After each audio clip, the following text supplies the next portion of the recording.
सकाळी उठल्यापासून ते रात्री झोपेपर्यंत आणि कधी कधी वेळी अवेळी सुद्धा अनेकांना ऊर्जा देतो, तरतरी देतो, फ्रेश बनवतो तो चहा.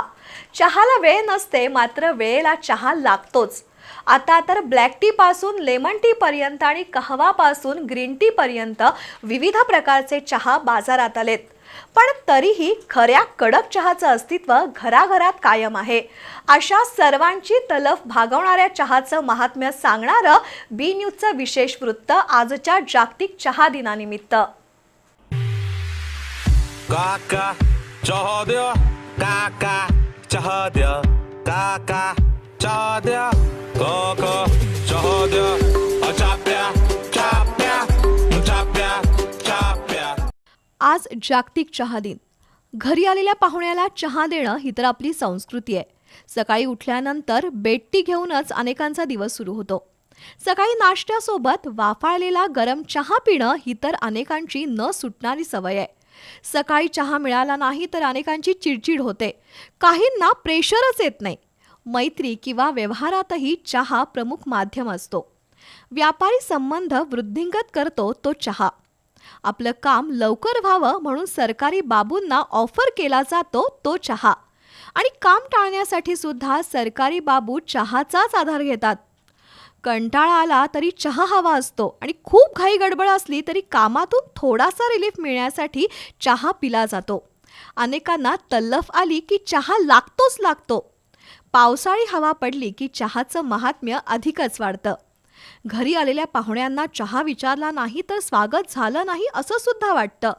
अगदी सरकारचं अधिवेशन सुद्धा चहा पानानंतरच सुरू होतं. ब्रिटिशांनी भारतात आणलेला आणि रुजवलेला चहा आता अर्थव्यवस्थेतही मोठी भूमिका पार पाडतोय. गेल्या काही वर्षात फक्त चहा विकणारी अनेक हॉटेल आउटलेट प्रसिद्ध झाली आहेत. त्यातून लाखो रुपयांची रोजची उलाढाल होते. गाडीवर मिळणारा कटिंग चहा ते 5 स्टार हॉटेलमध्ये मिळणारी टी बास्केट अशी चहाची कितीतरी रूपं पाहायला मिळतात. आता बदलत्या काळानुसार विविध ग्रीन टी, हर्बल टी, कहवा, organic T, black tea, lemon tea, ice tea, tandoor चहा, बासुंदी चहा असे चहाचे अनेक प्रकार आहेत. आले, तुळस, वेलदोडे आणि गवती पानं टाकून केला जाणारा चहा आरोग्यासाठी चांगला असतो. भारतासह Sri Lanka, Vietnam, Nepal, Bangladesh, Indonesia, Kenya, Malaysia, Uganda, Tanzania, Africa या देशात चहाचं उत्पादन मोठ्या प्रमाणात घेतलं जातं. 2020 सालापासून संयुक्त राष्ट्र संघानं 21 मे हा दिवस आंतरराष्ट्रीय चहा दिन म्हणून घोषित केला. चहामधील टॅनिन घटकामुळे शरीराला तरतरी स्फूर्ती येते, तर चहामधील अमिनो ॲसिड हा घटक डोक्याला शांत ठेवतो. चहामधील फ्लोराईड घटक हाडांना मजबूत करतो.